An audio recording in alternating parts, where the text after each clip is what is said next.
તાપી જિલ્લામાં વ્યારા ખાતે લોન ધિરાણ કેમ્પ યોજાયો હતો। જિલ્લા પોલીસ આયોજિત આ કેમ્પ ગૃહ રાજ્યમંત્રી હર્ષ સંઘવીના અધ્યક્ષસ્થાને યોજાયો હતો। આ કાર્યક્રમમાં પોલીસ દ્વારા બેંકો સાથે સંકલન કરીને જરૂરિયાતમંદ લોકોને લોન આપવામાં આવી હતી। આ કાર્યક્રમમાં હર્ષ સંઘવીએ વ્યાજખોરોના દૂષણથી લોકોને બચાવવા શરૂ કરવામાં આવેલી ઝુંબેશના વખાણ કર્યા હતા। તેઓએ લોકોને ડર વગર વ્યાજખોરોની કનડગત અંગે ફરિયાદ કરવા જણાવ્યું હતું।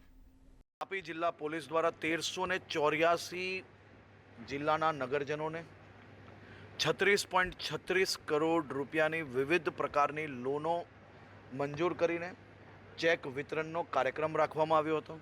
ખૂબ મોટી સંખ્યામાં લોકોને વ્યાજમાંથી મુક્ત કરાવવાનો આ અવસર તાપી જિલ્લા પોલીસને પ્રાપ્ત થયો છે।